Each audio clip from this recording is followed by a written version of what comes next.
Hey, welcome everybody to Drunk Dudes in a Gun Room. I know the guest I've got, you guys have heard me talking about this organization a lot. They've given me a hand with the radio station, so I know you're going to be familiar with them. So let's get through the ad for Gun Room Radio, and then we'll bring on Guy.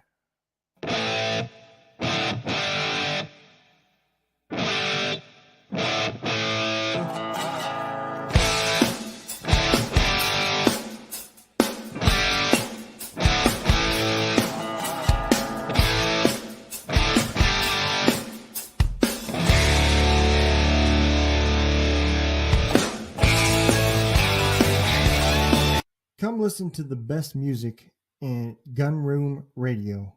All of the artists that are performing are within the military family. Their songs are authentic, and the music and the camaraderie is amazing. So I want you to come and listen. Have a great time.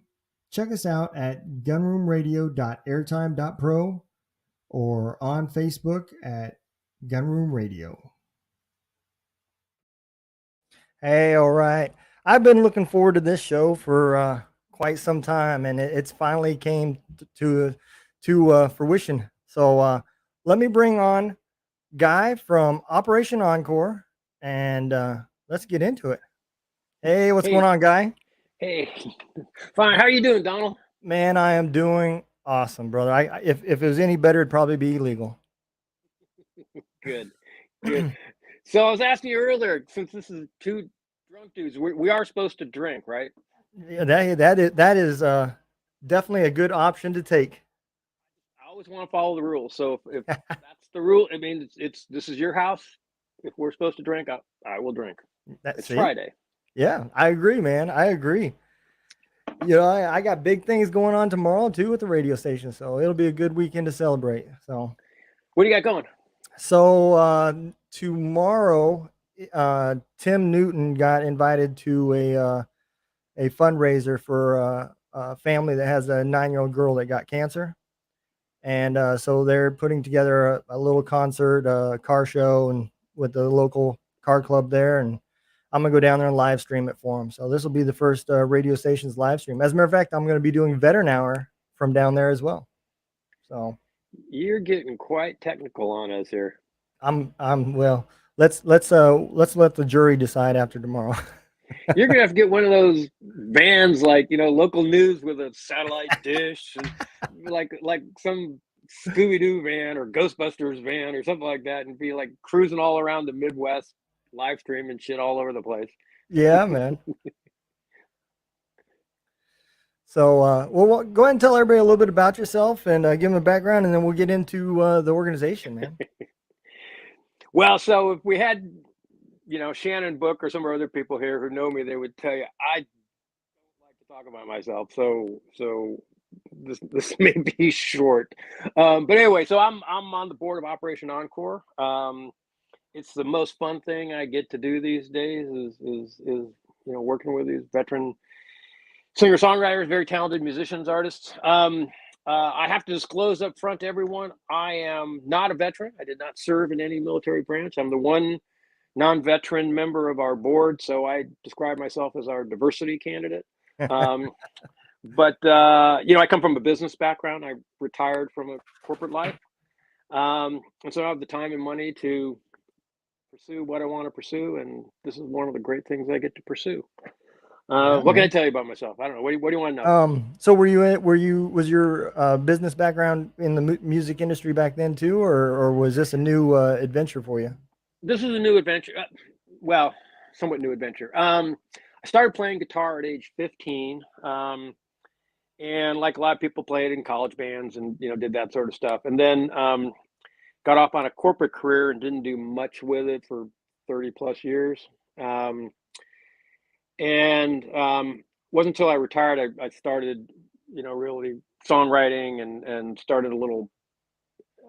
I'm almost embarrassed to call it a music label, Buckeye Road Music, which really just I publish my own stuff mostly, um, and started getting into that sort Hmm. of after corporate life, and then probably 3-4 years after I retired, was introduced to some of the Operation Encore people, and it just it just seemed like such a great idea. And for me personally, it did combine, music and support for our military and for our veterans.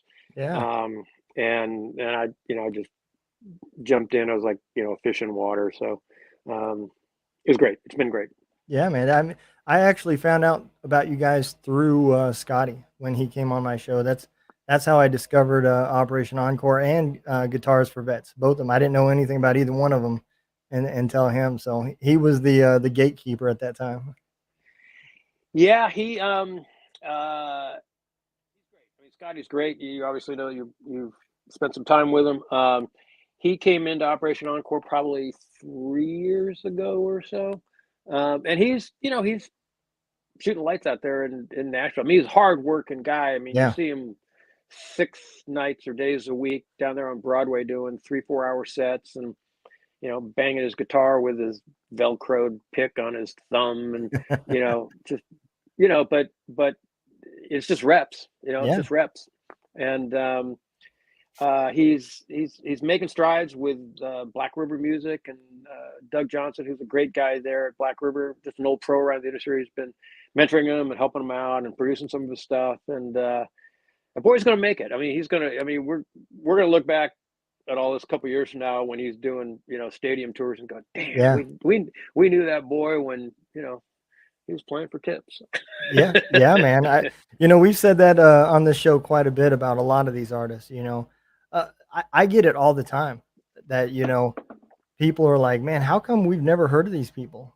And I just tell them, man, it's there hasn't been anybody really dedicated to veterans to put them out there. And then you add the luck of the draw of when you're listening to certain stations or whatever, and you go to Spotify, and people get buried in the algorithm. So I mean, it's hard to find them unless you're out there searching, so So yeah. I'm gonna turn the mirror around on you, boys, because I mean you started Gunroom Radio, and we were talking about this only 4 6 months ago. Yeah. By way of, I mean, background, I mean, I for a couple of years have been trying to get someone to run with the idea of having an all veteran music hour, because it just seemed like a natural. I mean, the now 28 artists we work with, I know they're talented. I know Yeah. many of them are as talented as some of the BS you listen to on radio.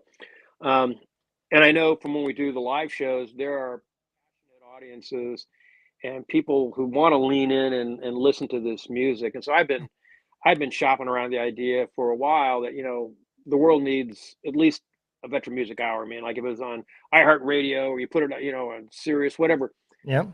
2 o'clock in the afternoon on Sunday. I kept pitching it. Like, people will dial in, and the story that just like crystallized it.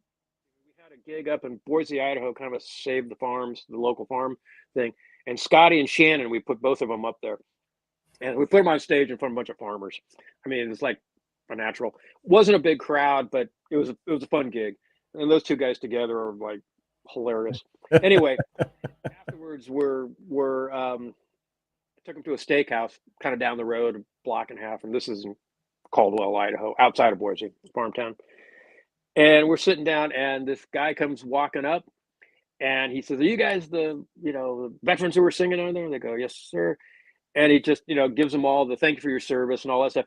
And then just like the waitress comes up and he just rolls out $200 and gives it to the waitress and goes, "Whatever these boys want to eat, on me," and just thanks him and walks away. Now, probably you may or may not know, neither of them drink.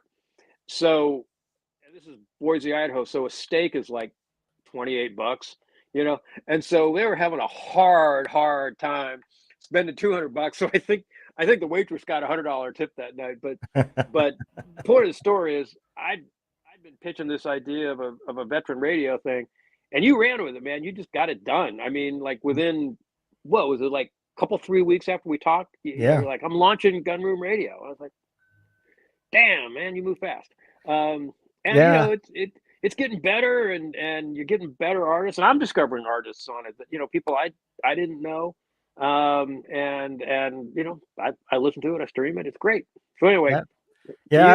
you, man. I love it too, man. It's been a lot of fun. I've met a lot of cool people. I still got a lot of ideas and a lot of stuff to to get done. We're still working to get that second licensing so we can legally play at a lot of these artists that are with ASCAP. So, but because there's a lot more artists out there. It seemed like, when I did a quick like analysis. The first person I Hmm. asked I asked Scotty. He's like, who are you with?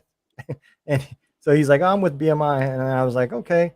And I started asking a few others, and it seemed like it was 50-50. So um, that we went with BMI first, and here hopefully in the next month we'll have ASCAP, and at that point, man, I think there'll be a lot of artists on there. I'm even trying to bring in now some comedians, some veteran comedians that are out there, and add them to give them their own little couple hours once a week or whatever to have their little Well done. comedy So show. just so people out there listening know, so you're running it like a real radio station where you're doing all the legal traps. So the Yep. artists, they own their music, whatever publishing rights they do. You're paying royalty to Yep. them, just like a big boy radio station. Yep. So with BMI, the way it works, they get 1.7% of my gross income. They get $432 a year for partnering, being with them, and then for each song that I play, it's 0.002 and a whole bunch of numbers after that. So it's not even a penny per song that goes. The artists get some of that 1.7%. I think Hmm. it's like 60 or 70% of that goes to the artist plus the royalty fee, which is less than a penny. So, yep. Yeah, but Spotify's less than a penny too. So nothing. Yeah. No, but the point is, you got them on radio, and you will build a listener base, and you'll get sponsorship, and you're going to get a whole bunch more artists, and figure out there's a whole bunch more music out there, and it's great. I think this thing will have legs. Yeah. The stats are even getting better, and now I'm not even working as hard to find artists. There's people that are finding me, and I had a band from Germany. I had to explain that we weren't quite for them, but they were pretty good.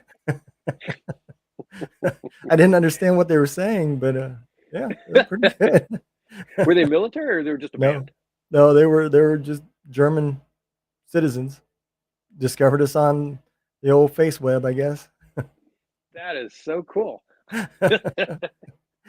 Yeah, it is amazing what the internet does. I, I was telling you, I have some of my own music on Spotify and all that. I'll get the stats. I'll check it every once in a while, and it'll be like, why did 50 guys in Gundush, India, or wherever it was, like listen to this one song? Yeah, Like why did that go viral last month? Viral 50 guys, but still, I've never been there. you know. Eric's asking what the cost for the license is for ASCAP.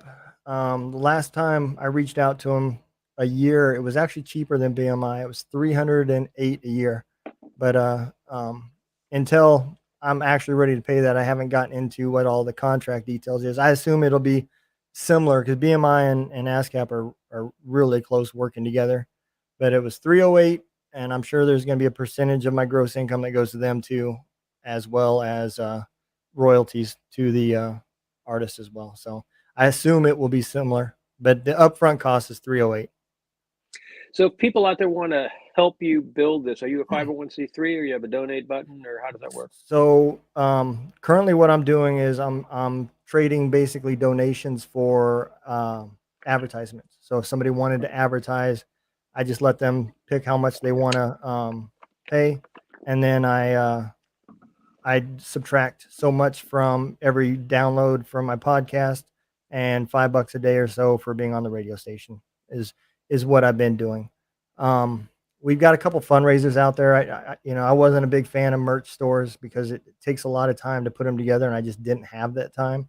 But I finally threw a quick merch store together to try to help, and I haven't announced it yet, but I did partner with a local meadery here, and we are putting together some dedicated ale that was made Hmm. from the 16th century, as Yep. well as some mead. The mead is going to be called 13th Warrior, and The ale is called I want to say it was called the Viking Prayer or something like that. I can't remember what we actually called it, but we're just waiting for the alcohol tobacco people to approve the labels, and the August the mead will be ready and the ale's already ready. So we're just waiting on the ATF for them. Very cool. So. And so I know I'm interviewing you now, but so if somebody wanted to be a sponsor for you, like what do you charge for a sponsorship? Somebody wanted to be an official Gunroom Radio sponsor. I'll be honest, man. I never even really actually thought about it because the whole time I've been doing the show, I haven't really reached out for sponsors or even to Mhm. look to see what people would be paying to do it. But we're live, and if you want to do it, like what would you want? Come on, you got to ask. You got to ask. You never Um, get it if you don't ask. I don't know. I would probably want enough to get um, the licensing and some better audio stuff than what I'm working with. So I probably somewhere in 500-600 bucks, something like that. I'll be honest. When I sat down and I looked at this, so when I put the gunroom radio together, um, I know I'm kind of backing up here, but when I first came to you, I was naive as hell. I didn't know anything, and I reached out to you because I was just trying to find people that would be willing to give me music to play that came from veterans, and Yeah, we have a um, shitload. You can play it all. yeah, and I didn't know about all this red tape until I got with you and you started talking about royalties and stuff like that, and I started doing and I was kind of on the fence of just saying, man, because I didn't want a business, and that's what it was looking like it was going to have to turn into to get it done.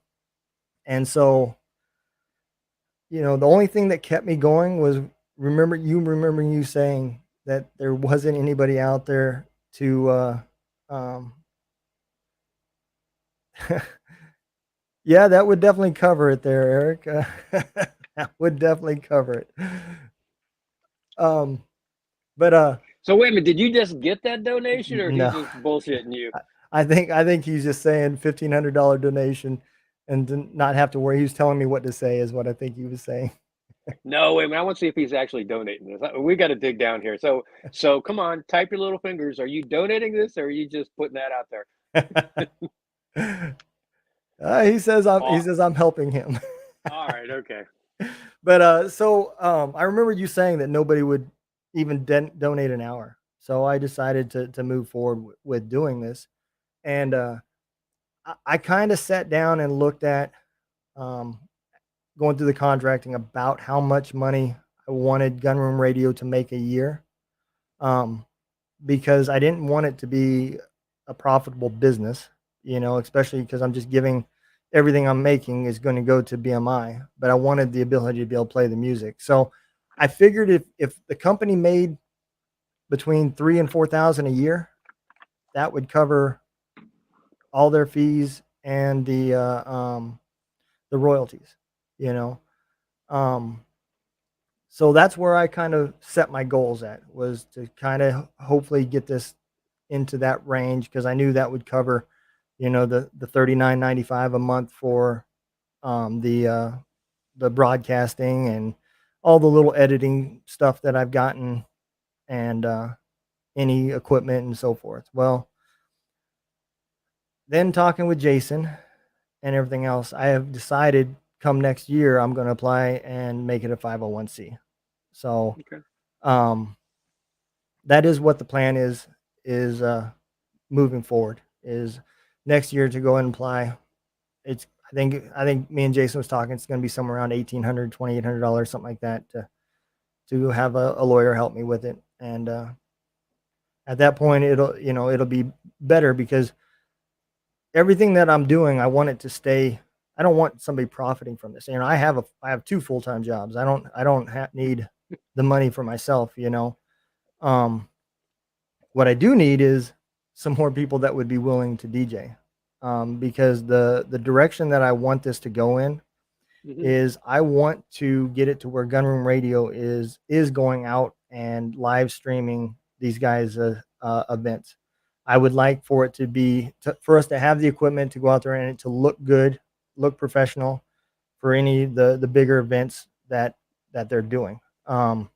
So I kind of want to strategically place where we have DJs in Mhm. in regards to kind of where people tend to go and play music. And that was another reason with partnering with Hero Stock with what they get into. I would like to be able to go to their events and live stream it as well. So I just felt like that was the direction that we needed to go to Mhm. help them out even more, draw more listeners, because that will put us face to face with fans that can learn about Gunroom Radio as well, and people get to see more of the concerts that can't make it to the events. You know, Man, you're gonna have a third full-time job. I can see this coming. I can just see this coming. I know how this yeah, works. You're gonna have a yeah. third full-time job.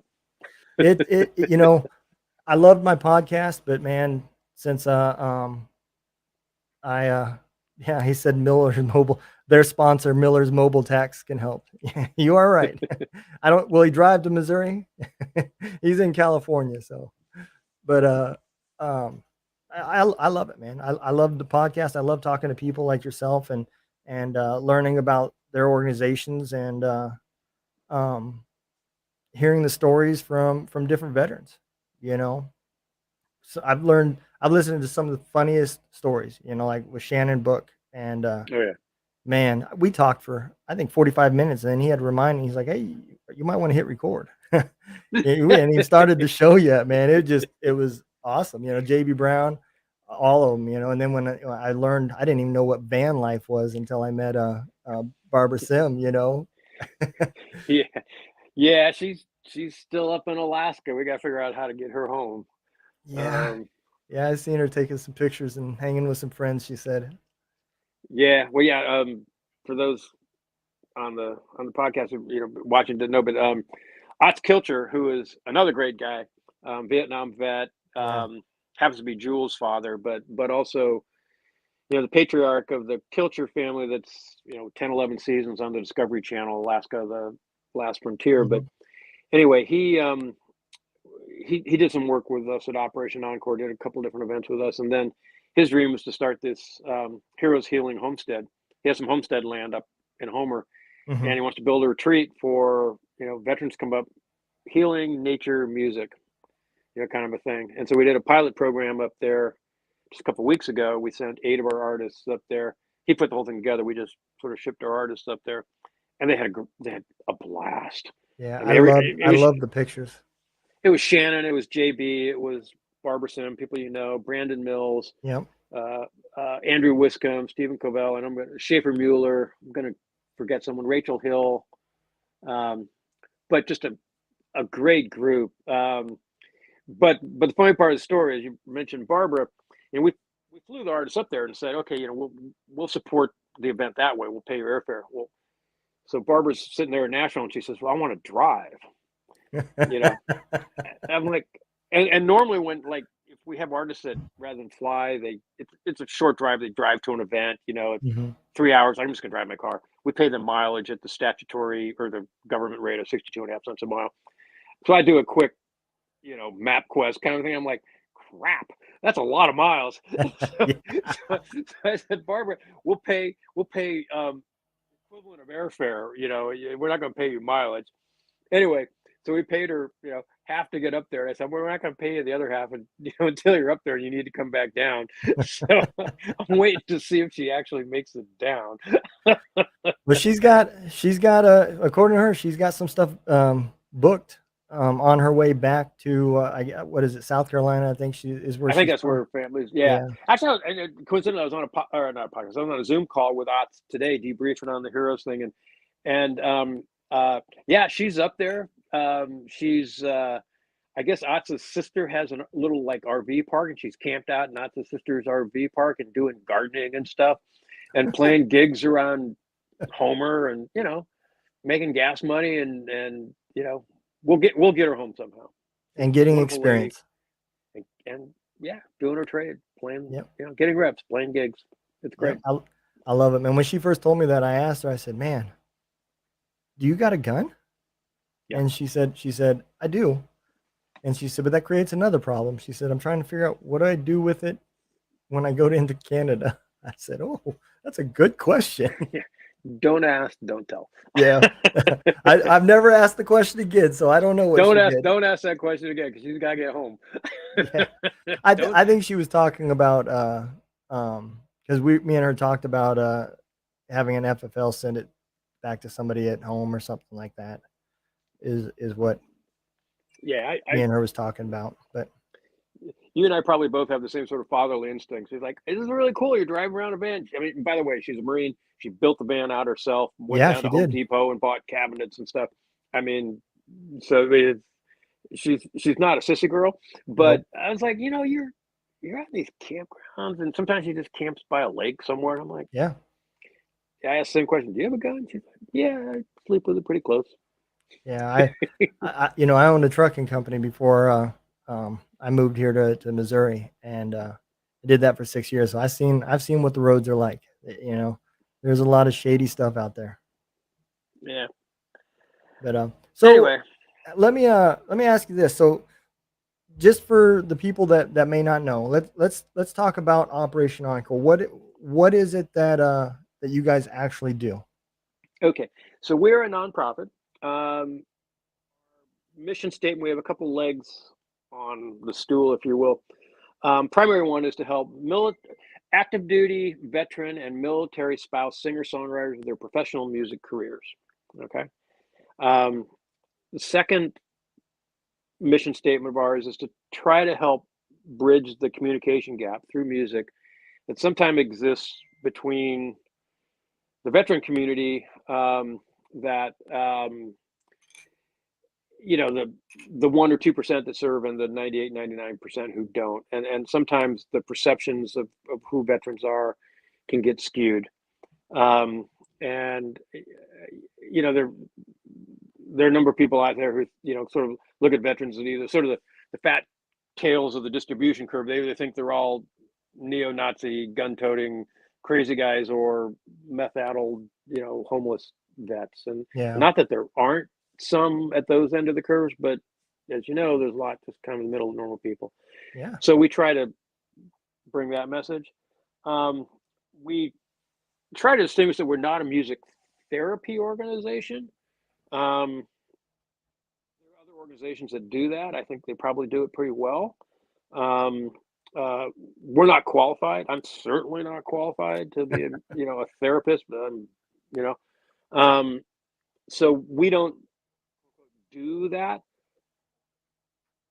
On the other hand, music is therapeutic, and a lot of the men and women, I may use, as we talk, the term guys. I'm not trying to offend anyone, but a lot of the guys who we work with use music for healing. It just happens to be really good art, we think. yeah, Um, and our artists do form a bit of a community. That's an overused word, but maybe it's a tribe. But they support each other. They watch each other's back. They follow each other, even if they're in different cities and towns. Or yeah, like Brandon Mills in Nashville. He wanted to go do a bunch of gigs in or in Austin. Contact Scotty. Scotty's like, I'll hook you up. Here's names of 4 talent bookers. We'll get you a bunch of gigs. Okay, great. Go to Austin. Um, the other thing, not divulge anybody's privacy, but I'd probably say at least a third of our artists have come pretty close to suicide. Some of them write about it in their songs. yeah, Um, so we just have to be conscious that it's there. yeah, It is in the veteran community. Anyway, so that's kind of what we try to do. How do we do it?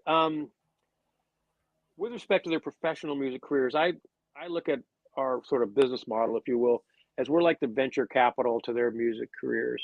Although we have a terrible business model because we don't get any return.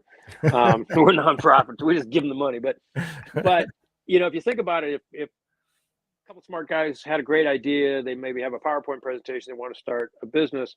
They're kind of in the garage messing around, but they need a little bit of money.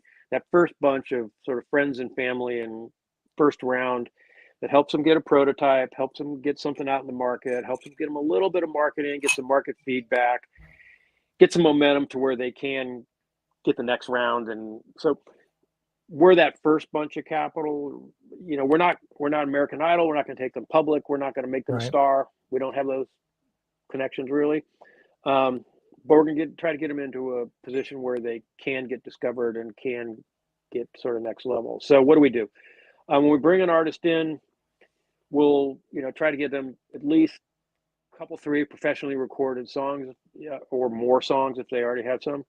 Um, Maybe not total Nashville quality, but, you know, on a budget, we'll get them 95% there.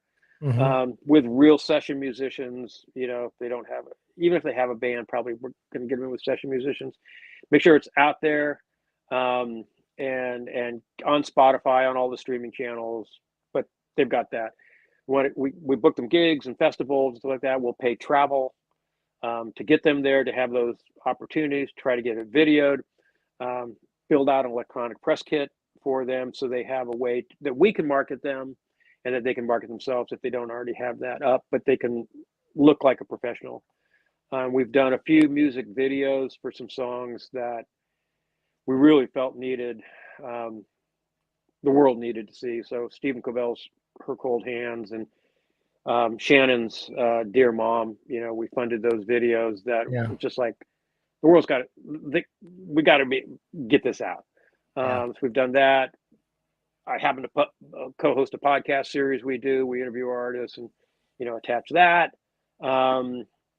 Sometimes we'll help with their marketing expenses, you know, and just generally try to get them those couple moves ahead. And, I mean, it's tough, you know, as a struggling musician, even if It you're is. retired or medically retired. So, you know, a few $1,000 to, you know, get into a studio and get yourself, you know, sort of in the get your line in the water. You know, maybe you Yeah. catch a fish, maybe not. It's a tough business. It's a really tough business. Yeah. Um, but you don't know if you don't, you know, take your shot. And you know, our attitude is, you know, all of our artists have spent a portion of their younger years, whether it's 4 or 20, serving their country, Yep. and probably not pursuing a music career at all, or to the extent that they certainly could or would want to. And they just deserve that chance to pursue their dream. Yeah. They may fall flat on their face. Again, it's tough business. Um, I should also point out, when we say we're trying to support their professional music careers, um, definition of professional, again, it's kind of a spectrum.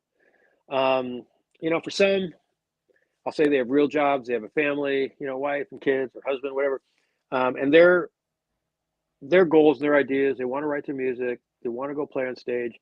They may play a couple, 3, 4 times a month, Yeah. somewhat locally, someplace they can drive to, go play in a bar, put in some of their own original music, play some covers, um, come back home, sleep at home, you know, go to work on Monday. Um, that's great. We will support that. We have other ones who, you know, JB plays 200, 250 sets a year. Mike Ponder probably plays that. Scotty, I think, plays that. You know, they're committed. I mean, they're all in. That's what they do. That's their job.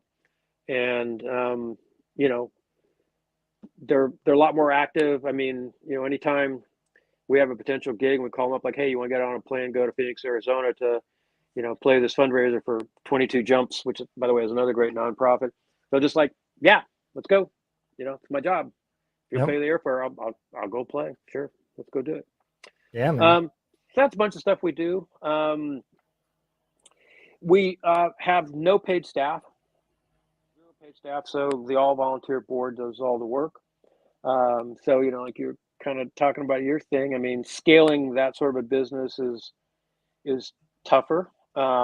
We Yeah. can't um, we can't take on all the artists we would like to. Which is, by the way, is why I think Gunroom Radio is great. I mean, you know, we'll get 40 or 50 applications a year, and we might be able to take on 2 or 3, at max 5 new artists a year. Yeah. So we're disappointing a lot of people, um, and some of them are really talented. We just don't have the capacity. Yeah. You know, to really take someone on and you know, try to do all of that. So so if there's anybody out there who, you know, did apply to Operation Encore and you didn't get in, um, sorry. You know, we're just trying to do what we can do and do it one veteran at a time. Um, but get your music on Gunroom Radio. I mean, you Yep. know, Yep. actually, The Joe Allen go ahead. Christie, he is on Gunroom Radio. He's had two, maybe three songs that's made our top 20 a couple times. But yeah. I know, and he did apply and didn't get in this year. But you know, I liked his music. And as you know, as a matter of fact, I think I did reach out to him. But Camp Southern Ground, which is, you know, Zach Brown's nonprofit, Hmm. is doing. We did a pilot program last year called Warrior Song, where we brought in 16 of our artists um, to a 4-day music industry boot camp on Zach Brown's 400-acre horse ranch. I mean, how cool is that? And we Yeah. brought in, you know, we brought in a bunch of A-list Nashville Hall of Fame writers and social media marketing and vocal coaches and all that stuff, and just went through the profession of being a musician. Again, not music therapy, not beginning songwriting, but okay, you know, you're at this level. How do you get to this level? Yeah. Um, and it was so cool. We're doing it again this year and opening it up to other applicants. So Joel and Christie or Jen Ford or some of these other ones who, you know, who are not in Operation Encore but on your platform, you know, reach out. I'll give you the. I mean, I know that Jen already applied. I think she's been notified that she's been accepted, and so she'll, you know, she'll be on Zach's Ranch in November. Yeah. Um, That is um, awesome. yeah, you know, and again, so we try to do what we can do. Um, you know, it's interesting. We were, you know, talking about your organization and scaling it. It's it's interesting. I come from a, you know, business background and have built businesses and platforms in 15 different countries before I retired. But it's interesting on how you scale and what resources you need, and you reach inflection points in Yeah. organizational growth. And for us, it's you know, when do you go from being an all volunteer passion project, doing what you can do, to okay, I want to basically bring in paid staff, and that's a whole different business. Yeah. Um, I want to say less personal, but just the, you know, the math of it. I mean, um, to be a nonprofit, to be a responsible nonprofit, I think you should have no more than 20% of your revenues be to overhead, with Hmm. 80% going to benefits of the vets, if you will. Yeah. I think we run about 5% because again we have no staff. Yeah. Um, but you know, you bring in sort of a paid staff, you get an executive director, you get they're going to need an assistant, you're going to have some other stuff smushed around. You very quickly can get to $100,000 of overhead. Oh yeah. So now, I mean, very quickly, Yeah. once you go that level, and you can get up to $500,000 overhead really quickly. But you know, if you're going to be a responsible nonprofit, just say with 100 grand of overhead, you got to be raising 500,000 a year now, and now you got to be putting out 400,000 in programs. Yeah. So now you're going to need a program director, and your executive director is spending pretty much all their time fundraising Yeah. and promoting the organization rather than necessarily promoting the artists or the vets or whoever the beneficiaries are. Yeah. So you gotta get over that big speed bump, and then all of a sudden you're just a big ass organization, you know. Yeah. Um, whereas again, I apologize if we can't support all the artists we'd like to, but because I'm one of our donors and a bunch of my friends are donors, I can look them in the eye and go, you know, 95 cents of every dollar is going to, you know, to veterans. I mean, Yeah. like we're doing this all for love and all for respect of what these, you know, men and women did for their service. Yep. We're not getting paid.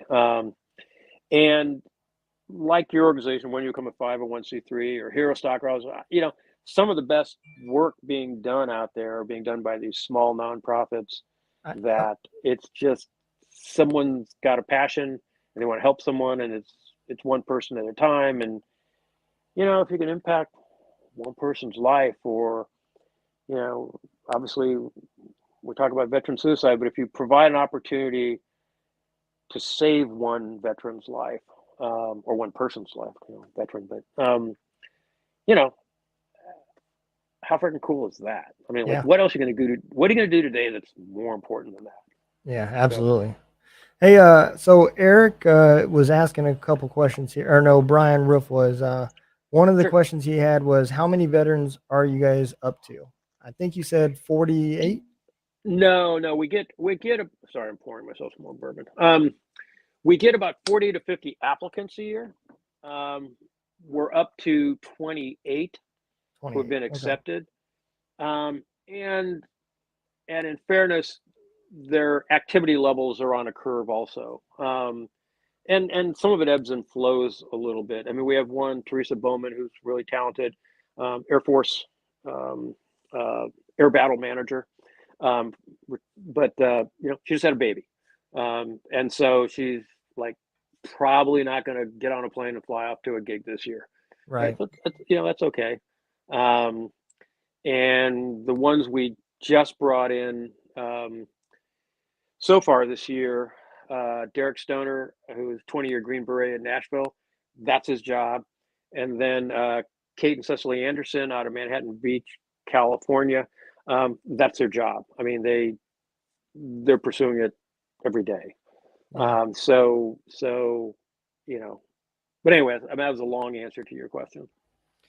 And then one other question he had was, are you guys planning to expanding? So that bump that you guys, that speed bump you was talking about, is that the big time goal to grow to the point where you need the paid staff, or are you guys planning on still staying the smaller, like we said, the boots on ground is what I refer to them as. Um, the honest answer is I don't know. Um, um, to get to that next level, you really need some larger grants. And we messed around. We pursued the grant writing for a while. Hmm. It's a hell of a lot of work and filling out forms and bureaucracy and ass kissing and all Yeah. kinds of stuff. Um, I personally don't want to be in that business. Yeah. Um, I mean, it's just I'm not. I just don't have the patience. Um, I mean, selfishly, I get more enjoyment working directly with the vets. Yep. I'm on the phone. I'm on the phone with them all the time. I'm talking about, hey, are you available to, go up and do this gig and in Maine, at War Dogs, which is another nonprofit, and they're and so calling around um, and some of them call me up with their problems and their issues, and I love that part of the job, but Yeah. sitting around doing grants. I mean, the other thing is, okay, you're going to go hire that team, call it for $100,000. Before you bring them on staff, you probably need a couple 3 years in the bank. Yeah. So if anybody out there wants to write us a check for three, four, $500,000, we'll scale tomorrow. Um, but I've yet to find now. By the way, I mean, I told you we partner with Camp Southern Ground, which is Zach Brown's thing. Great story, but he went to summer camp as a kid, and he might even tell you he had a bit of a troubled youth, but he learned to play guitar at summer camp. And the way the legend goes, at age 14, he wrote in his diary, "When I get older, I want to be successful and start a summer camp for kids." And so then he becomes Zach Brown, and he decides he's going to do this. So I think he wrote like I think he went in like 5 million for the first 5 million, and then just because he's in Georgia and kind of a big deal, um, was able to get like the founders of Home Depot and Bunch, but he raised Yeah. like $43 million for an endowment to start this thing. It's like, damn, Wow. boy, you Yeah. know, good for you, good for you. That's why we should be partners. But but again, if there's anybody out there who's got $43 million and want to endow Operation Encore, hell, we'll even merge with you, and we'll, we'll we'll put Gunroom Radio on the map. You know, just we just need that one big donor. Anyway, that was a long Yeah. answer to the question. Yeah, man. That would be that would be another reason to break open another bottle of Four Roses, huh? I would buy you a whole if this podcast brings in that donor, I'll buy you a whole case of Four Roses. How about that? Absolutely.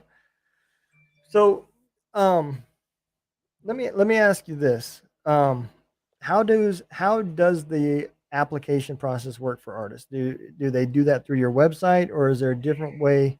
Yeah, you go to the operationencore.org website. There's a toggle up there for join us, and it brings you to a page. Um, we do it once a year. This year we closed applications at the end of May, Hmm. and you do have to fill out not only what is your military service, but we want you to submit a demo. Artist website, Spotify channel if you have it, YouTube channel if you have it, all that kind of stuff. Um, if you don't, it's not a disqualifier. We're really looking for the talent and all that Hmm. stuff. Um, but you can also get a sense for someone's commitment to the profession, Yeah. or whether it's whether it's really a hobby or it's a business.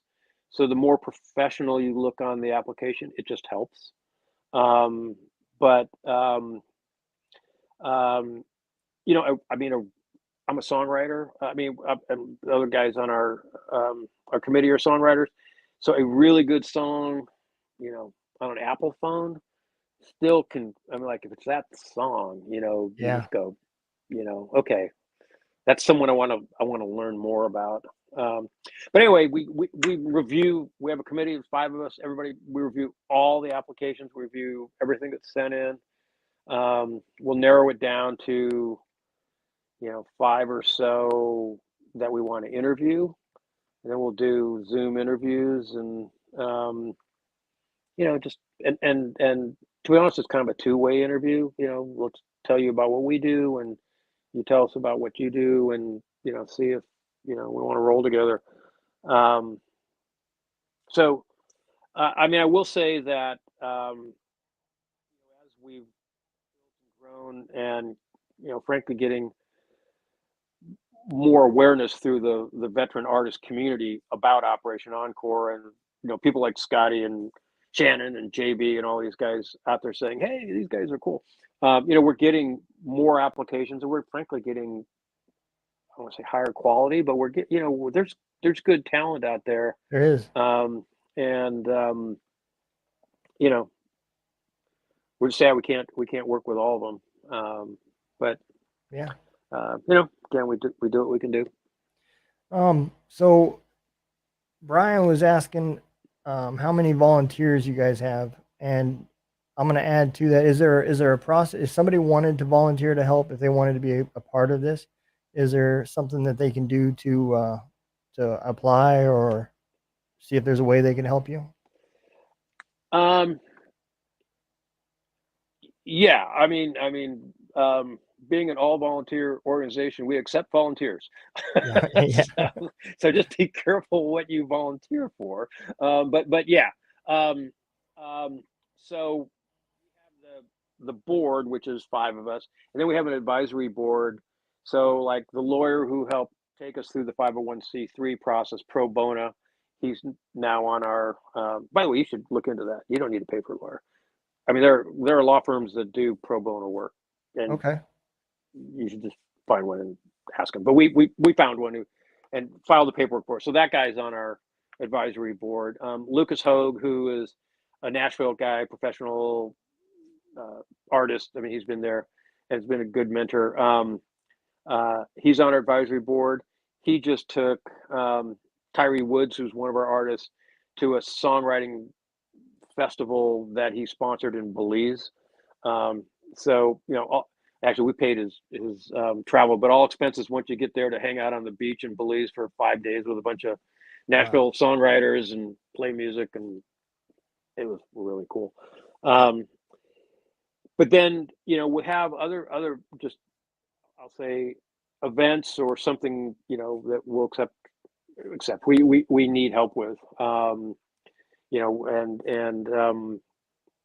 mean, I don't know what that is right now, but it depends on what city someone's in. Hmm. But I mean, we're always scratching around for resources, Yeah. wherever we can. Anyway, a long story short, guy at operation.org. If somebody is out there and has an idea and wants to help, and I don't know if we have something for you to do, but we'll give you a response. Yeah. Yeah. And I can vouch for that because, all of the gunroom radio started from an email to you. Scotty gave me your information, and I reached out to you, and it just became a series of conversation after that. And yeah, so they will reach back out, and they'll help you if they can. So we're responsible for you. I feel like, oh my Yeah. God. Yeah. All right. So bring up a good point. You said you need like $500 more to get the next level of licensing and all that. Yeah. All right. I will propose. I'll commit to you now. I'll propose to the Operation Encore board that we sponsor you for $500 if you make Operation Encore official sponsor of Gunroom Radio, because you do great. You do great work. I mean, getting all of our guys on there and streaming them out there. I think it's a great platform. So I will, if you would accept an Operation Encore sponsorship, I'll go to the board and see if we can get you $500. I would absolutely do that. All right, we'll see if we can get that done. That would be awesome. Yeah, All right, absolutely. you got to put our logo there somewhere though. Absolutely. Absolutely. And we'll even throw a good commercial better than the gunroom radio commercial I got for the pre No, no. I mean, to be honest, it's really one of the good things about paid staff and having to do a lot of fundraising is we don't have to really promote Operation Encore. I just love that you're promoting our artists, and so it's really in a recognition of that. I mean, it's giving them a platform that whether it's other veterans around the country or you know people around the world can listen to their music. That's what it's all about. Yeah, I agree, man. And this came from, like I said, Scotty was the first artist that came on my show. The Contagion Effect is the one that told me about him, and then it just spread from there as artist after artist. And at that time, I still didn't really know about Operation Encore, but I seen the same problems, and we were talking about people that were trying to do this as a career, meaning pay bills and raise a family and all those types of things too. For me, the algorithms for Spotify and all that it didn't matter to me because I didn't care if it was one person or 10,000 people that watched the show. This was about me talking to people and just having a good time. But when I brought them on and I seen, how I know how the rhythms will eat you up. If you're not a success in that first week or so, they quit putting you on the front of their website and putting you and promoting Yeah. you, you know. And so that's where the idea came from, was to give them a platform that there is no algorithms. You're played, everybody's played. They're all in a rotation, and the computer figures out what rotation to put them in, and doesn't repeat the same song twice. So everybody gets played, you know. And then, of course, we do Veteran Hour that, because of all the help you gave me, I wanted to contribute just to Operation Encore artists. And I'm about to take that to the next step too. I want to get to the point where I'm doing one artist and we're focusing on their music career. The podcast Hmm. talk to them about their military side, but I want to focus now on their military career or their music career, and have them um, call in versus an online show, and actually do it over the air with the radio. So, Hmm. and then focus on one artist at a time and go through the list of Operation Encores for Veteran Hour, and play a few of their songs, talk about their thought process when they wrote the song, and all those types of things too. So there's that show is going to be there for as long as Gunroom Radio's there, and it'll always be adding new people and going back to the old people and reliving them, and once you're in the alumni, you're there. You got the secret ring. There you go. There you go. So, but yeah, man, And I'll be honest, I wasn't a musical kind of guy. Um, Unlike yourself, that has a YouTube channel. Tell everybody a little bit about your YouTube channel, man. Oh crap. So I write songs, I play music. When COVID hit, we were all, and I live in California, so when I say we were all locked down, we were locked down. Yeah. If you're in Texas and Florida, it was like, yeah, okay, we're kind of locked down, but we're not. I mean, it was bad here. But anyway, had a lot of free time on my hands. And I got this idea early on, like, oh, I'll just write a song a week, kind of whatever's going on musically or kind of my mind that week. And then I'll just do a couch concert, which was as technical as not even as technical as this. It was me with my iPad and on a couch, Yeah. and sometimes I get a beer. But and the early ones I would it'd be like, hey, this is what I'm thinking about. This is what I'm doing this week. This is what the song's about. Hope you're having a great week. They were pretty rough, but I put them out there. And by the way, I'm not personally a big social media guy. I don't have. You're not gonna find me on Facebook. You're not gonna find me on LinkedIn. All that kind of stuff. So I mean, I would just email it to like 100 family and friends as a way to keep in touch. Yeah. Here's kind of my week, and if you like music, kind of here's a gift. And it'd be cool. I get sometimes 10, sometimes 20 emails back, like, hey, yeah, this is what I'm doing this week, or some of them, one of the joys of making music is sometimes you get an email back that says, hey, I was having a really shitty day, and that was a cool song, and it gave me Yeah. 3 minutes and 7 seconds of joy. Thank you very much. And you were talking about this before, whether it's one person or 10,000 in a stadium, you get one person said, "Oh man, I really like that song." It's like, oh crap, I got to do another one next week. So, and I originally thought, how long can this whole pandemic thing last? So I committed myself, I'm going to do one a week. And like the first month, I got my first four out. I'm like, I'm rolling. I got up to like 40. And I'm like, oh man, this is getting to be like a job.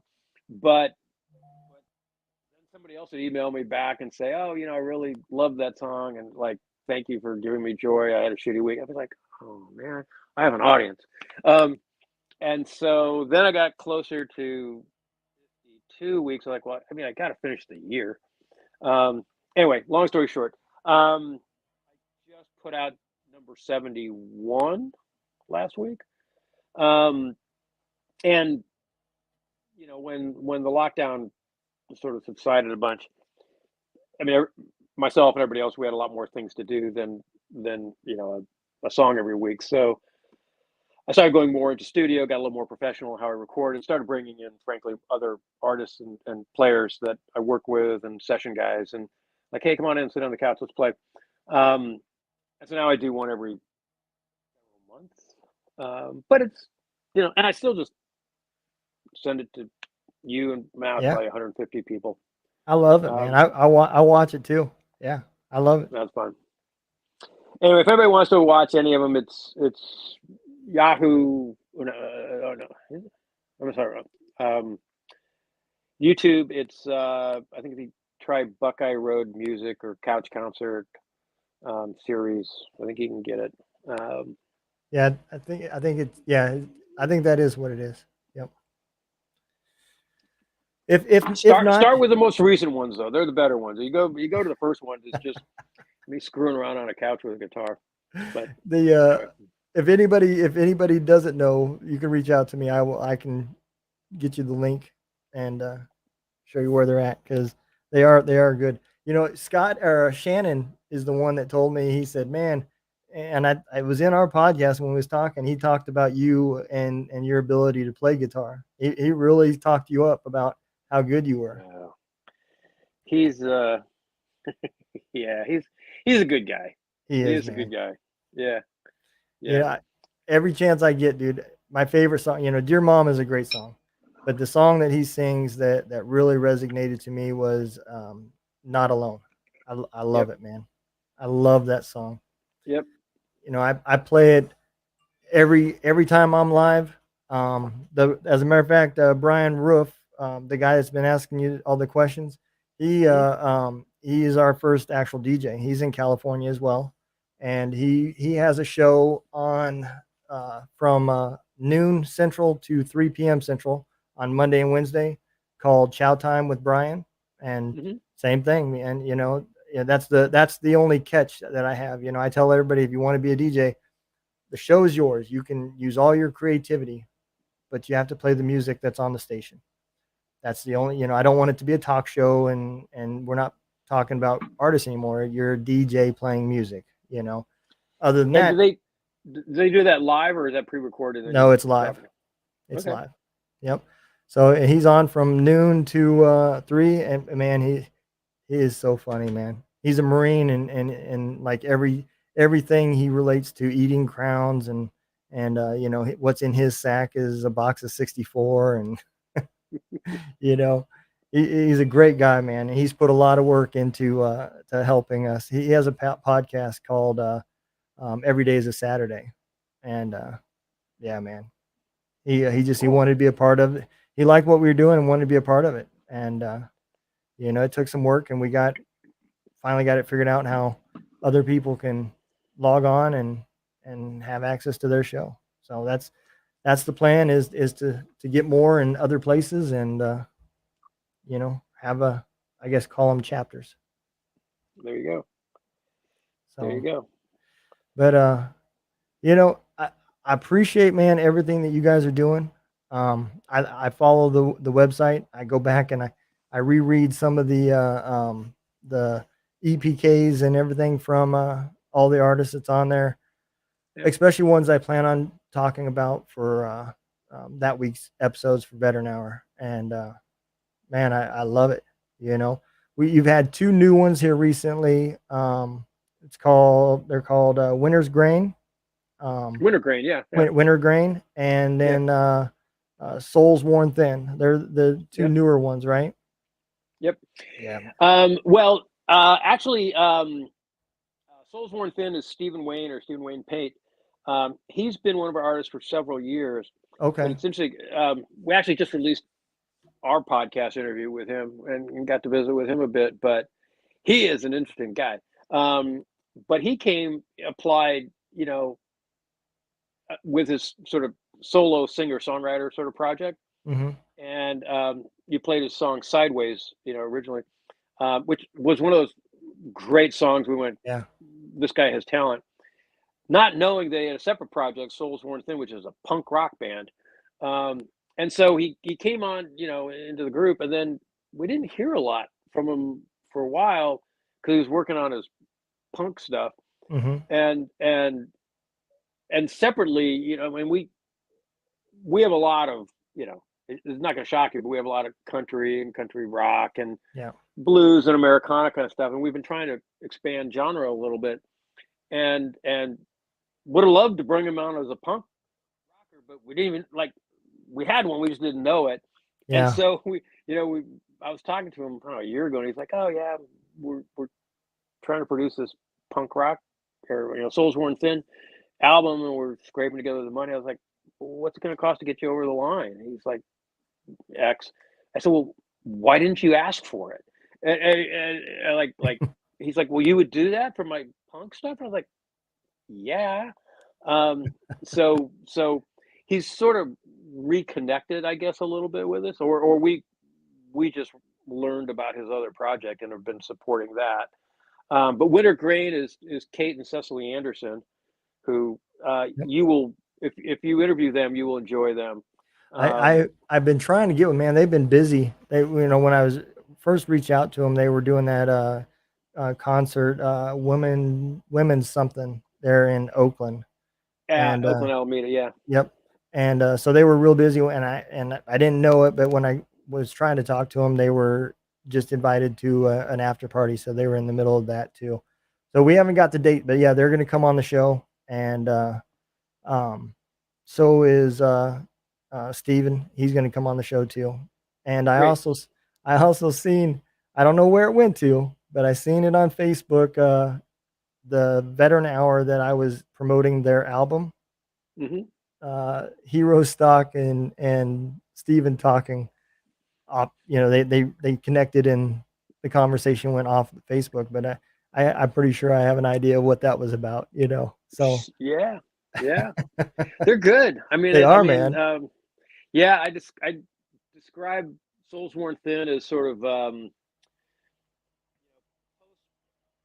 skater punk meets Yellow Card. I mean, it's it's got some cool, but some of his songs. I mean, I don't know if you're ever listened to Yellow Card, but I mean, some of his songs just remind me of Yellow Card, Ocean Avenue, if anybody's a fan of Hmm. them. Yep. Um, but it's it's cool, and the fun thing was talking to him on our podcast. He served 20 years in the army, so he's call it 40 something. He has Yeah. 23 and 25-year-old daughters that come to his live concerts. Yeah.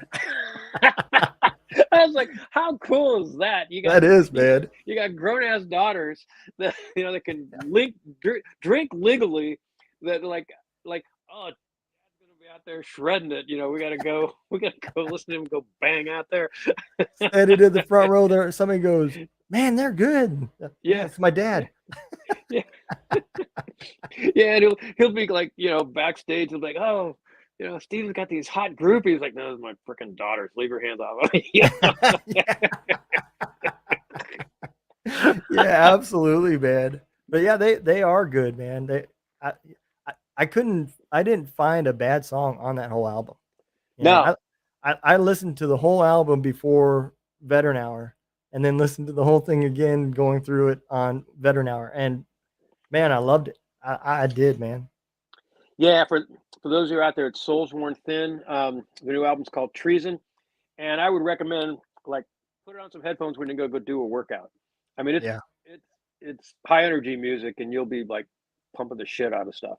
Yep. Um, it's good for that. It's good for that. And then Kate and Cecily, a little more pop, you know, Hmm. Indigo Girls pop, kind of a little bit more pop stuff, but fun stuff. And Kate has a wonderful voice, and Cecily, she actually shreds guitar. If you watch or listen to her guitar work, she is a legit guitar player, Wow. legit. Yeah. And Kate flew helicopters for the Army, Yep. 20 years. I think she's technically still active duty, but not active. I mean, I think her paperwork's all been filed, and they've just been saying, we'll kind of get to it. I mean, I think she's turned in all of her uniform and everything, but Yeah. for some reason she's, I don't know. Maybe I think we need to go blow up Ukraine someday. They might want to call her back, but I don't know. Yeah, I was talking to her about that, and me and her had a lot of the same issues as we were trying to retire. Uh, stupidity is all it was. She had issues with her award, and that held me back too because I had a warrant officer. I asked him. I said, "Do you want to write my award or do you want me to do it?" And he said, "Well, you just do it." So I just put myself in for a low award that only required the battalion commander's signature. So I didn't have to wait forever for a piece of paper just Yeah, so I could get my orders. And I don't know, it was about a month or two before I was supposed to get my orders and actually get out. The brigade sergeant major calls me up there and wanted to know why I was only getting an RCOM. And I said, because it only takes the battalion commander's signature. And he goes, we're not giving out RCOMs for 20 years of service, so he made me rewrite it as an MSM, and that delayed a little bit because it had to go all the way to the garrison commander to get signatures. And she was in that same boat. She tried to do the exact same thing. So I thought that was kind of funny that we both tried to take the shortcut out of it and it didn't work for us. But you just get your hooks in you. yep. Yeah, man. And I can't wait to get her on, and because she seemed pretty passionate about the aviation world. She seemed like she loved it. So Yeah, I'm yeah, looking forward to talking to her about that. And me and Steven had the same MOS. We were both mechanics, so I can't wait to get him on and talk shop about that too. yeah, um, yeah. He 20 years mechanic, although 5 years deployed to Iraq and Afghanistan, and sounds like he spent a fair amount of time out side of the wire in convoys and stuff like that. Yeah. Getting blown up 6 times. I Yeah. guess that'll do it to you. But I was real fortunate, man. I didn't. I was in convoys, but didn't actually get hit. I was in the back driving the wrecker, and the front of the convoys would get hit. Or the yeah, towards the middle. So, I was real fortunate about that. So when I heard that, I said, "Man, 6 damn times! Holy crap!" You know. yeah. Well, I was talking to him. He actually described this as well. I had 13 like IED experiences. He used some word like that, and I got blown up 6 times. I go, well, like, what's the difference between an IED experience and getting blown up? He says, well, I mean, IED experiences where like something goes off, but your rig still runs. Getting Yeah. blown up is when your rig. He says, "I'm a mechanic. I define when my rig won't run anymore. I've been blown up." He says, Yep. "That's." I said, "Like blown up, blown up." He goes, "Yeah." Or sometimes it's like knocked over on its side. I call that blown up. I'm like, "Yeah, that kind of sounds like blown up." He's like, "Yeah, if we have to bring the wrecker out and right my rig, I call that a legitimate blown up." I'm like, all Yeah. right, yeah, yeah, okay, Yeah, man. A lot of people don't understand that. We got used and abused, man. We were mechanics, and most of us just loved to tinker and work on shit like that. And as the war went on, they were trying to figure out ways to reduce the convoy sizes. So they started using mechanics and support elements as security forces. And the rumor has it that ain't our shit. We're not trained for that. you know. So it caused there was if you do the numbers, there was more combat support casualties hmm in the two wars than your combat uh, elements, and that was the reason why is they would have us going out there and helping clear towns and yep, areas that were not big. They weren't looking for some top guy. We were just going through clearing, but they were using combat support element type people. And you would get 3 or 4 months of training before the deployment. And I'm sure Stephen will be able to tell you before that deployment, man, you're working nonstop trying to get the equipment ready to go. And then they pull you out 2 or 3 months before you actually leave and say, okay, now you're going to start training to be a gun truck, and now you're going out on convoys, you're not working on shit anymore, and you only get 2 months of infantry experience, unlike the infantry guys that do it every day. yeah. Well, I So mean, I was talking to Steven, he was telling the story. I mean, he actually enlisted prior to 9/11. mhm. So and I don't know where your timing was, but he says his conversation with the Army recruiter was, yeah, I'm a mechanic. That'll be a skill. Like, I'll go do 4 years and, hang out and I'll have a skill. I can go and get a job. Oh, yes, you can get a job, son. Yep. And he's thinking, all right, I'll, sit in Washington State and tinker around and, go get a job as a mechanic later, get trained, get a skill. And then he said, we're sitting around and, you know, Sergeant says, 9/11 happened. Sergeant's like, get in front of the TV, all you guys. Like, like this shit's real. And all Yep. of a sudden, they watched it, and then he's like, life changed. Yeah. Life changed. He's right. I came in '94, and when I came in, I wanted to be a ranger. That's what I wanted to do.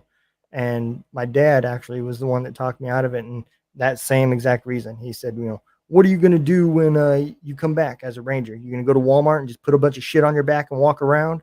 He said, you need to do something that you're going to have a skill that relates when you get out. So I came in as a mechanic, same concept. And I don't regret it. I don't. I'm now a general supervisor in a maintenance field for a lead facility. So I mean, hmm it works.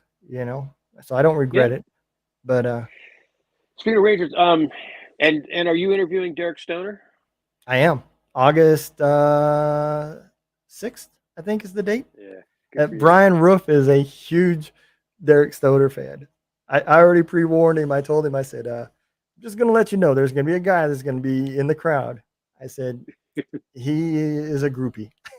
I said he has his own show, but we should just call it the Derek Stoner channel because there's a lot of Derek Stoner played. No, that's great. Yeah, Derek, again, Green Beret, 20 years. living in Nashville. He's actually in the studio. He's in the studio last week. We're helping him with a couple, 3 songs he's doing with Purple Mountain Studios. But he has some new music. He's there we go. Hell yeah, I love me some Derek Stoner. But no, he's got some new music that he's going to be coming out with. So talking about that. Okay, absolutely, man. Some good stuff. Yep. Yeah.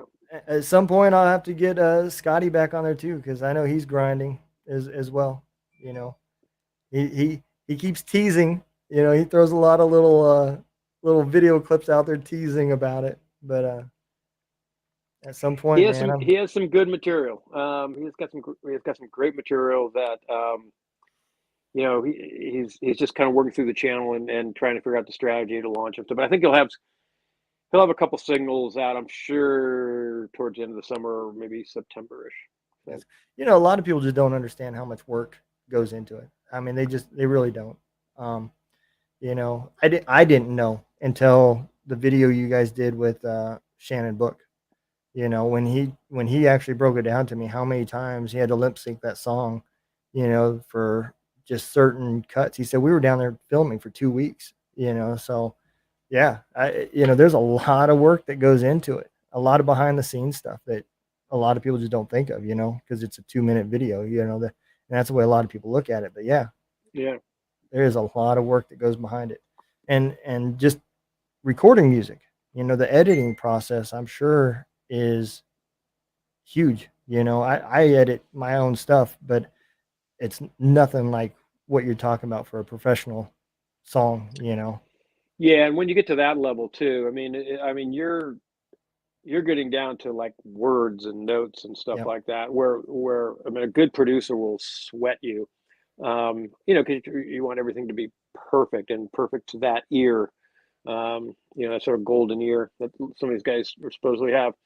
But I mean, you know, it's not just like you go sing the song like in the old days, you know, Yeah. like with the Beatles and stuff like that. I mean, it's okay, you know, the second line of the third chorus, you know, do it again, do it again, nope, Yeah. and like drink some water, do it again, you know, and till we get it right.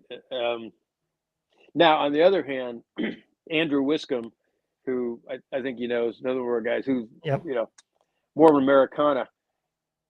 He's the cheapest guy to record. He's like the one take guy.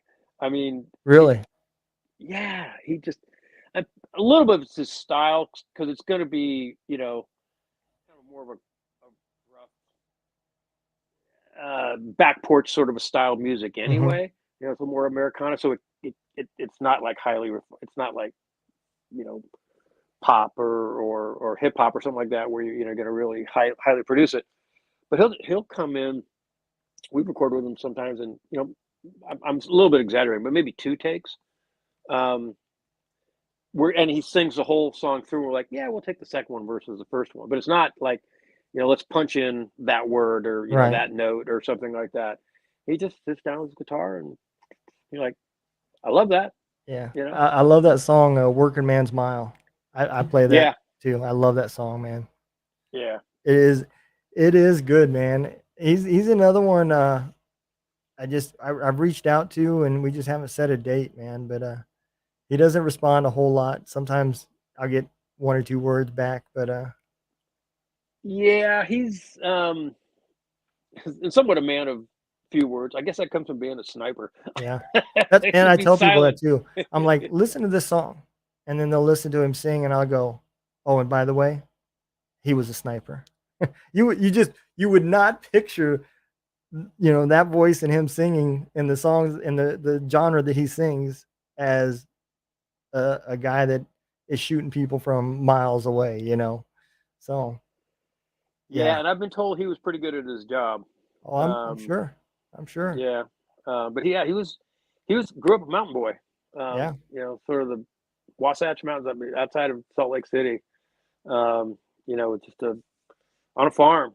I think his dad used to do uh, guide people hunting mountain lions. Okay. I mean, it's like the That would real be shit. cool. that, you know, the real shit. And so he knew how to use a gun before he enlisted. We'll just say. Yeah. Um, I think he only got better, but he, you know, just a down to earth guy, not pretentious, you know, just even keeled, salt of the earth. Yeah. Um, you know, I keep rambling on about, you know, these artists I work with. Obviously, that's why I like being with them, but also as a non-military veteran, you know, it just being able to get to know these guys and hear their stories Yeah. and the character that they have. I mean, I don't want to sound hokey, but it continually renews my faith in the future of this country, knowing that there are people like y'all, I'll say, um, out there who were willing to sacrifice and serve their country and put their lives at risk, but also work damn hard for something bigger than themselves. Yeah. Um, and you know, you don't see that every day in society. Um, Yep. and the other thing is, you know, in the music business, you know, there's just a hell of a lot of self promotion and my personal brand and my TikTok channel, all that shit. And you know, one of the big issues we have with a lot of these guys is they're not natural self promoters. Right. Um, you know, I'll my observation is the longer they've been in the military, a lot of times the less self promoter they are because I I believe that it gets beaten out of you a little bit over time. Like, you know, It, someone it, if it someone's all does. about themselves, they get the shit kicked out of them early. Well, and just like you were talking about earlier, the how close that some of these guys talked about suicide and stuff like that. It's not uncommon. It happened to me when you first get out of the military and you start getting into that dark area. The first thing you do is you isolate yourself. So Hmm. it feels awkward, and even with the podcast and everything else, I still struggle trying to ask people for help and ask for things and stuff like that because I'm just now getting here, to where Hmm. I'm level, and the VA has helped me out quite a bit. I know a lot of people talk shit about the VA, but I've been lucky. Hmm.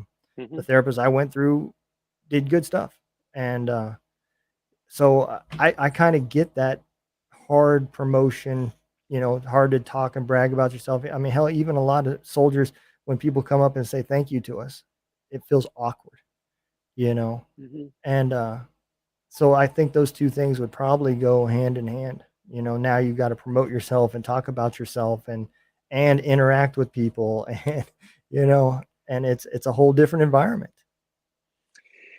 Yeah, um, it is. I can imagine. You know, one of the other things I've observed though is for some of these guys who are a little bit quieter in a shell, you know, and maybe they're dealing with demons, maybe they're not, but they can get up on stage with a guitar on Hmm. and pour their soul out, and it's almost like this acoustic guitar in front of their chest is like body armor. Yeah. I mean, it is weird. I mean, Stephen Covell's one of those guys, you know, that doesn't doesn't like talking. I mean, he doesn't like being quote unquote being the center of attention unless he's Hmm. playing music. But I mean, you know, he's not the big voice in the party. He's not, you know, he's more of those quiet guys who's going to be sitting off to the side, maybe talking to one person, having a real conversation rather than cocktail Yeah. chat and all stuff. But he'll get up in front of 1,000 people with guitar, you know, and sing "Her Cold Hands," which is about his personal struggles with suicide. You know, and Yeah. that crap, I couldn't do that. Yeah. And you know, I'm probably a little more outgoing than he is, you know, and naturally, but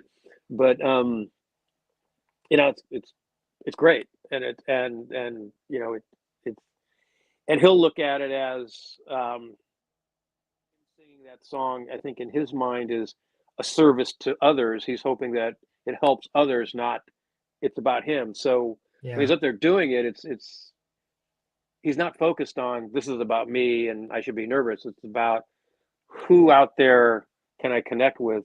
I Yeah. have I have the obligation to to to share this with them and hopefully connect with one person out there, and give them some comfort knowing that you know they're not alone. To use Yeah. Shannon's line. So anyway, Yep. it's cool.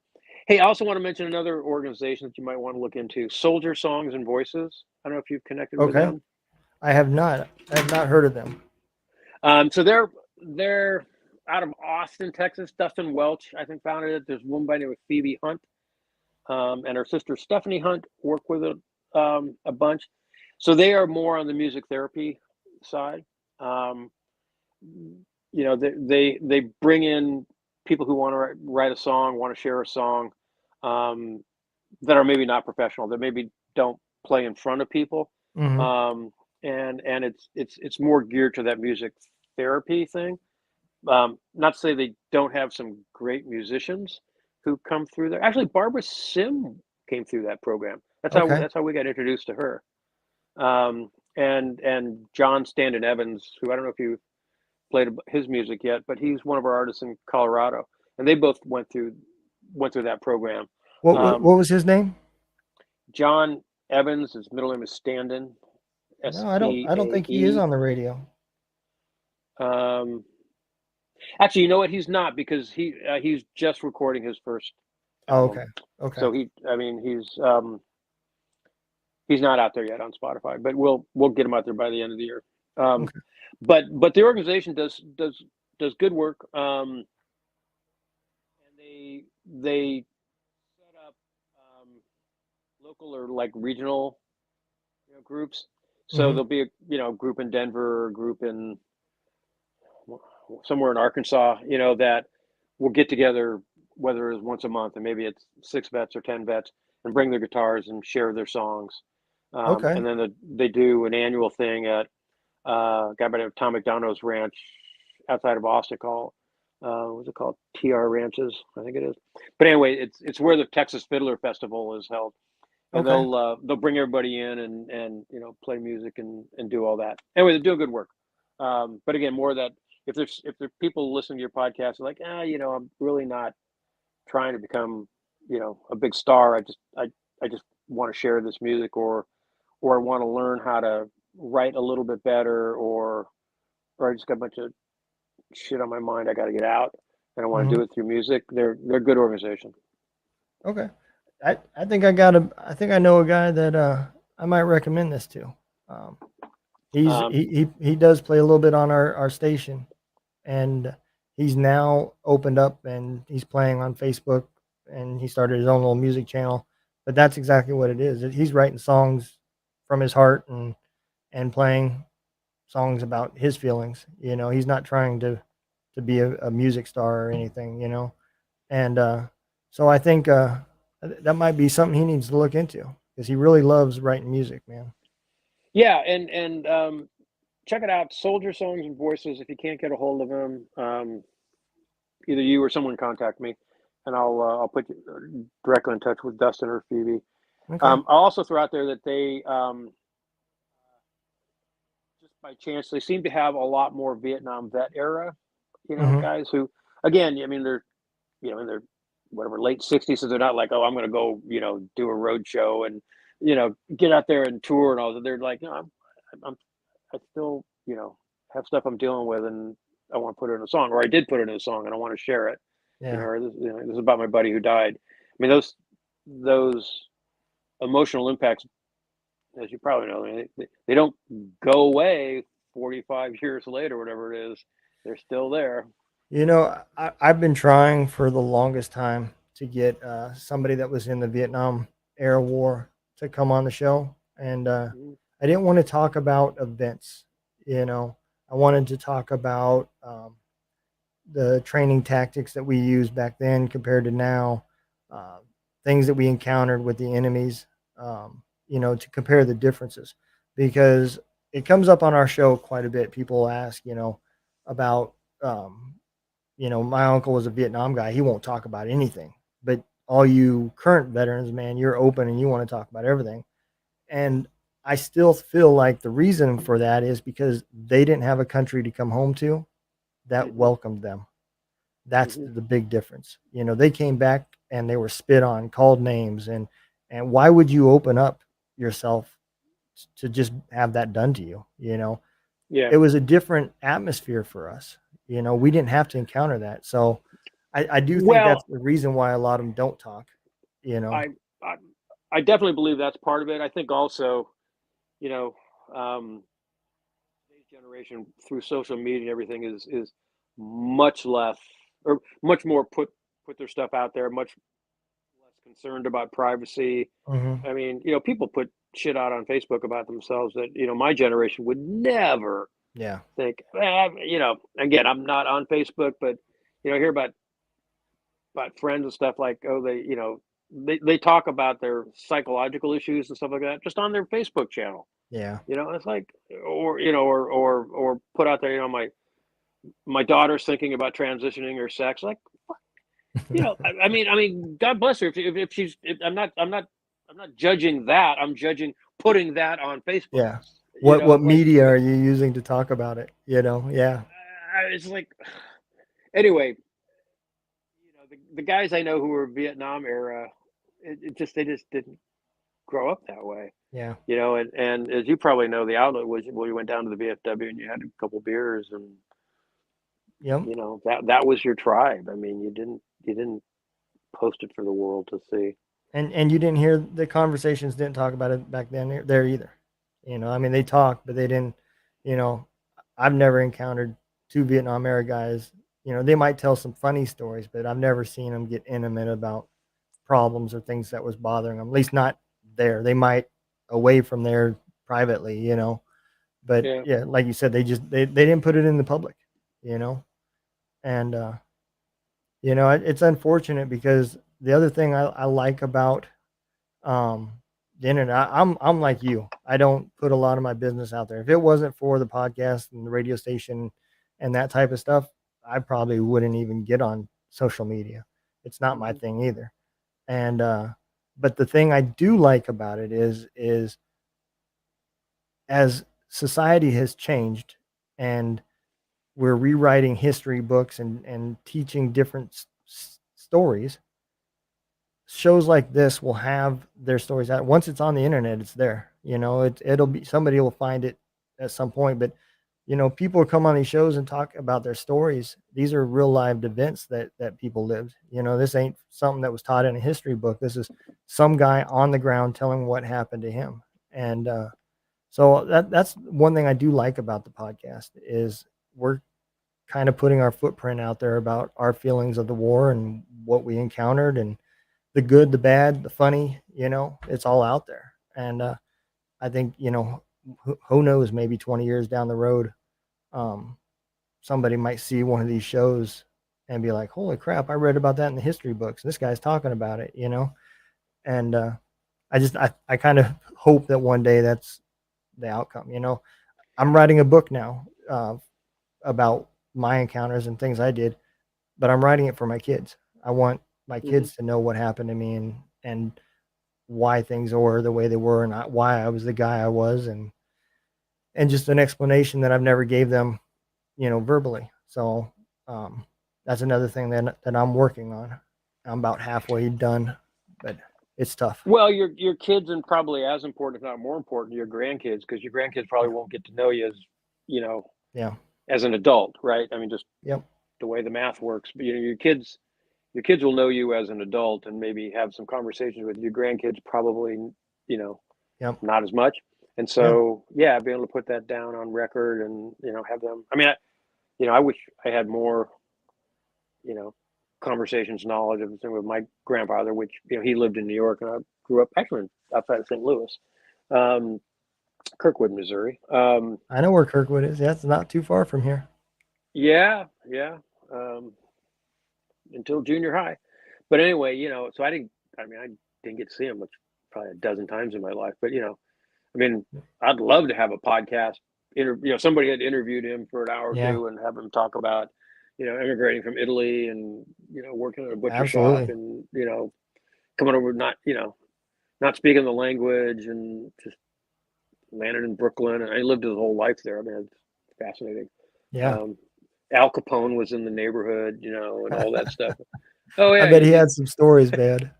yeah. I mean, I remember talking to him once. He did tell me. He said, "Yeah, yeah, little Alfonso. We used to, make fun of him when we were kids. Imagine that. Now we know Not some, why he was the way he was, because he was yeah, tormented as a kid. yeah. They didn't make fun of him too much when he grew up, but Absolutely not, man. he was he was a kind of a funny kid. We made fun of him. So, He just grew up to shoot people afterwards. oh yeah, everybody has their faults. Yeah, man. Oh, and that was a different era, man. I would love to sit down, and that's what I love about the podcast, man. Is just bring on people.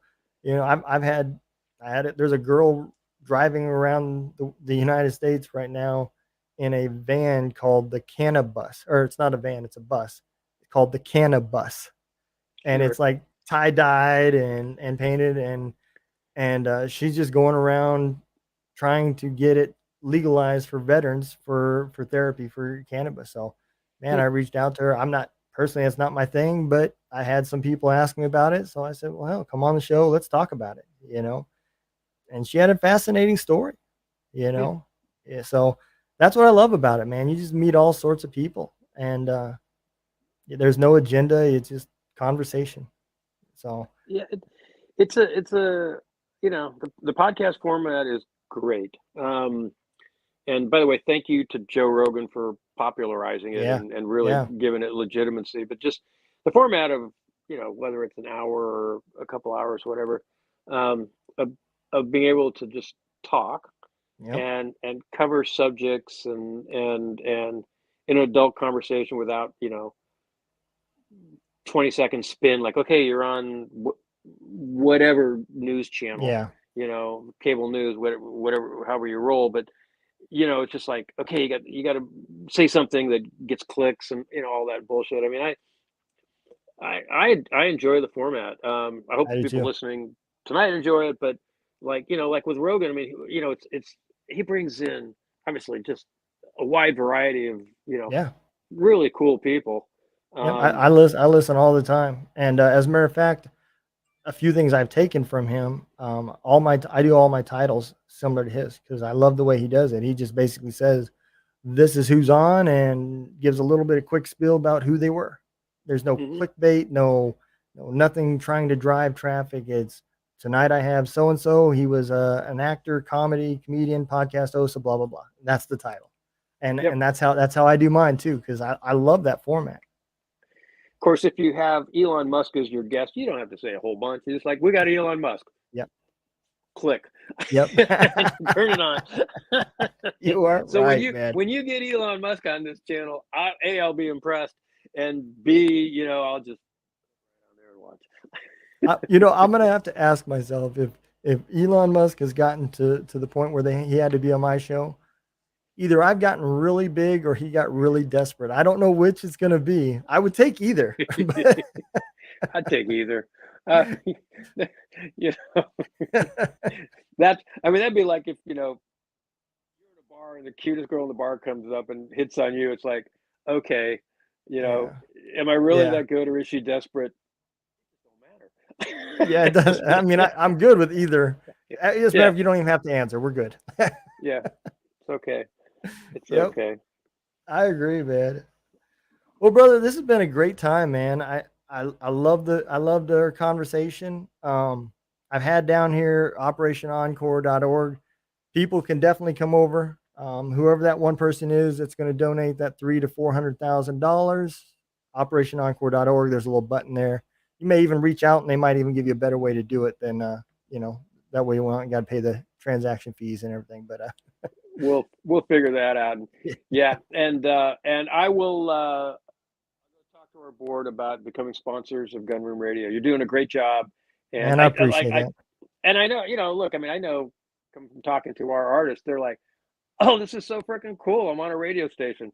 I mean, and like I know someone like, "Hey, mom, look, I'm on the radio." Well, I mean, you got listeners, man, and Yeah, it's gonna grow. You got a great idea. It's gonna grow. Thank you thank you for supporting our artists. Thanks for playing them, and uh, we're here to support you any way we can. And by the way, thank you for introducing me to some artists that I didn't know, which is cool. Yeah. And you know, you just wait, give it a couple years, you'll get traction. And I don't know whether this, you know, you'll have a radio hour on iHeartRadio, or you'll have a channel. You're like, just like Jimmy Buffett, you'll have your own Sirius, you know, satellite radio channel. Uh, Who knows, man? You uh, know. you, sky's the limit, man. Sky's the Yep. limit. You're gonna make it happen. I'm just on along for the ride, man, and wherever it takes me. You know. All right, well, keep riding. I will, brother. And like I said, man, I appreciate it. Um, I can't wait. There's good stuff coming. I know we've had some conversations about Missouri, man. I'm already excited.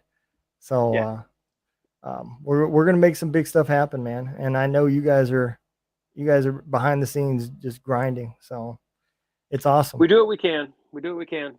Yes, sir, man. Well, I appreciate it, man. You be safe, and thanks for coming on, brother.